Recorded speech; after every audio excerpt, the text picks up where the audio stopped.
Click. I might be a bit too close there. Let me just wheel my wheelchair back a bit until we hear a crunch. Hi, how you doing there? Brakes on. Okay, so we've done an unboxing video for They Met in a Taxi, a Brooklyn Love Story by Paul Murphy. And this will be a very short video. I'll read some of it to you in this second video here. By which, yes, you might rightly surmise I forgot to do that in the first video. But you were so nice, I just wanted to talk to you. Should we just start at the start? Okay. So the backstory is, and the front story and the middle story as well. So it's a couple. I watched a Fay Wray movie called They Met in a Taxi, and I enjoyed the banter and interplay between the two characters so much that the next day I thought I'd like to write a book featuring those characters. And so it's set in 1936, New York. It's a screwball romantic comedy. It's like 70,000 words of this couple having this verbal intellect. And it's written entirely in rhyme, because life isn't hard enough. So I don't know whether to start at the beginning, and maybe I'll skip through and just bring out some various bits. And it's written in acts as well, so I actually wrote it like a 1936, one of those black and white movies, with Spencer Tracy, Jean Harlow, obviously Fay Wray, Chester Morris, Clark Gable, Loretta Young.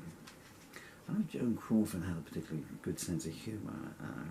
Carol Lombard, certainly. I'm just about to cough. William Powell, Myrna Loy. Okay, so Act 1. 1, 2, 3, 4. They met in a taxi on a Tuesday afternoon. She was running away from a proposal that came too soon. She jumped into the seat and cried, "Drive, just drive. Take me to where my dreams are still alive." He looked in the mirror and asked, "Lady, are you sure?" "Yes, I am, more so than ever before. Please pull away. I need to leave this house behind and take you where I truly don't mind." He nodded and switched the sign to on higher, slipped into gear and said, "We'll follow the tires."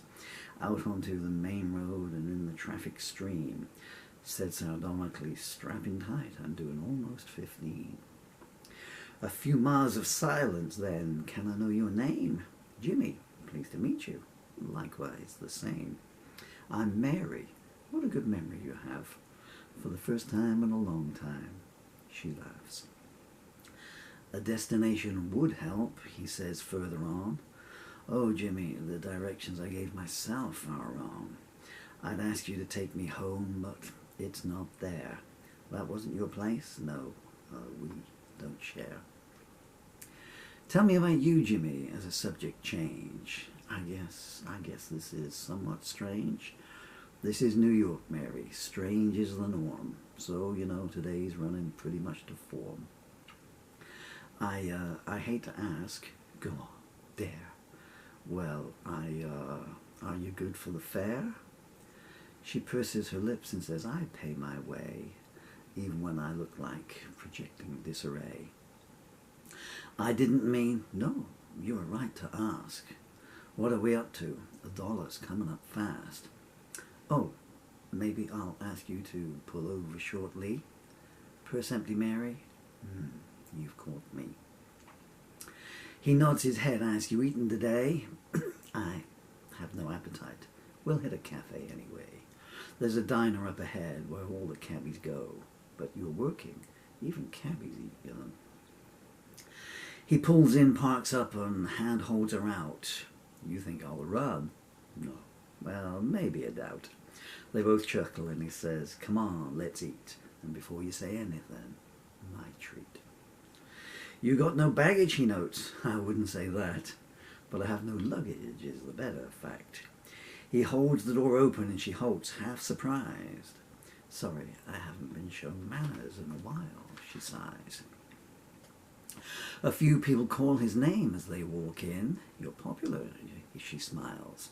He shrugs and grins. "In here you're popular, unless there's a fare to do. Then You'll find you're wearing footprints as they clamber over you. He guides her to a table and they sit down. A few friendly catcalls. He says, "Quiet, you clowns. Jimmy's on a date, boys. Remember your etiquette? Yeah, you better, or I'll give you something you won't forget." "Sorry," he says, and Mary says, "Oh, I don't mind their teasing." After, shouts, and it's all rather pleasing. A waitress comes over. "Can you manage a ham and rye?" Mary gives a grateful nod. "I can certainly try." Another cabbie comes across. "Knuckles, that seat's taken." "Jimmy," he gasps in fake-hurt, "what are you saying?" "Well, since I'm here, ain't you going to introduce me? Mary, this is my pal, Knuckles, and I use the term loosely." Knuckles clutches his chest and says, "Jim, you hurt me some.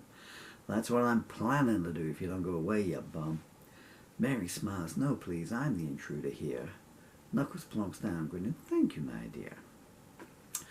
"Now, Mary, I'm nosy, not indiscreet.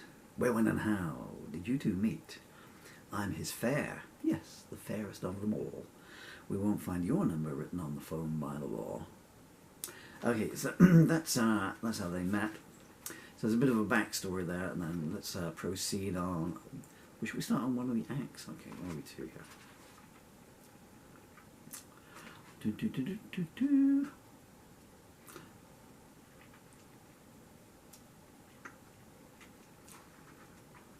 So, Act IV, is that Act 4?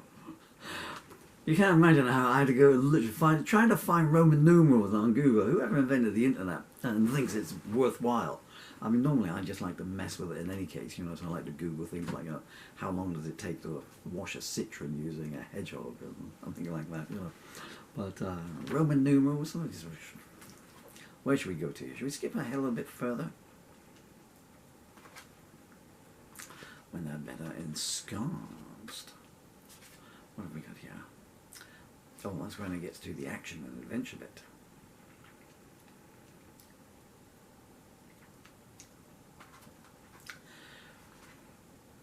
I will find. I could just pick a place. Yeah. Right. When Mary closes the door, Jim. This is page 82 now, so we've skipped on several thousand words and plot lines. When Mary closes the door, Jim says, "Write this address down." And who lives there? A two-bit clown. Whoa, ain't often I heard anger in your voice. Is this is this a job or a choice? This is between Knuckles and Jimmy. This is the problem with just picking a spot at random, yeah? Okay, let's give it. Can you go there when you leave? And do what? This goes you into the action-adventure plot story. Nothing bad, but there's a bin outside that's on his plot.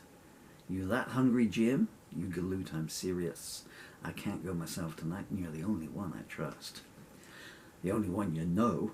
"Okay then, so say there is a bin." "Yeah, well, if there is, can you take a peek in?" "And I'm looking for what?"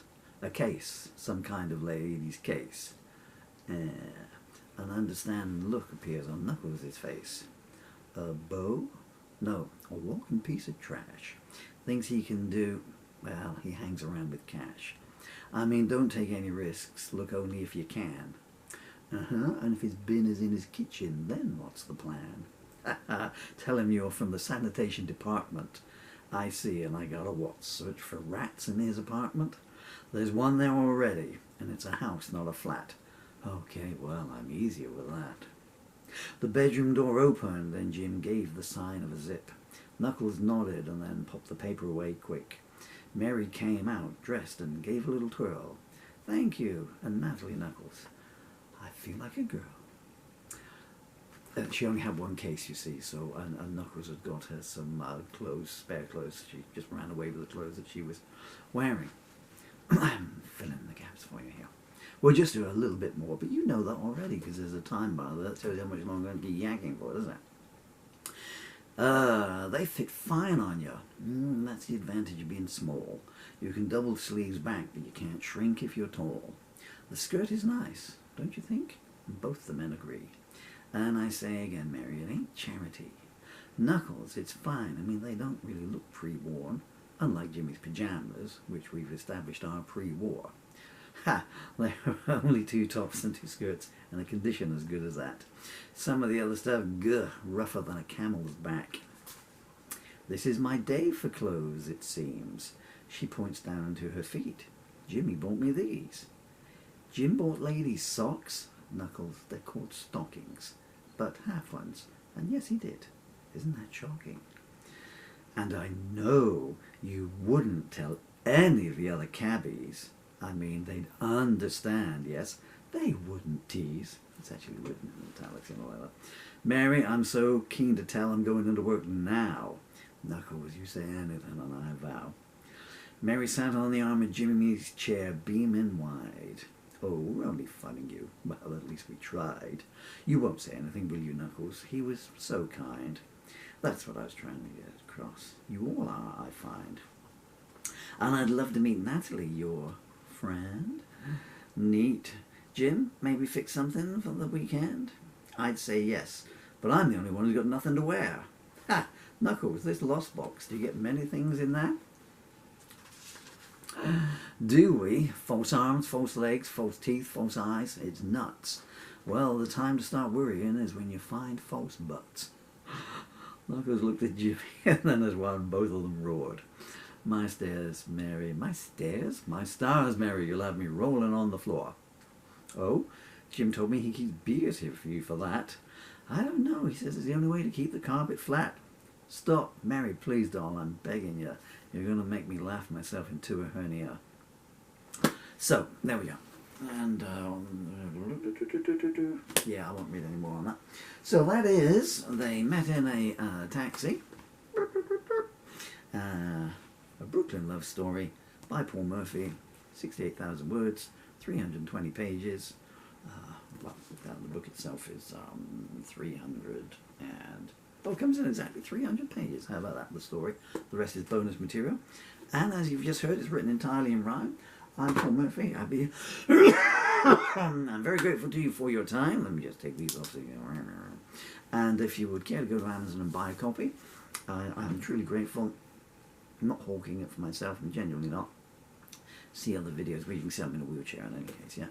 All the royalties, none of the royalties go to me. They go to amazing, wonderful, fantastic young children when they get older. Bless you.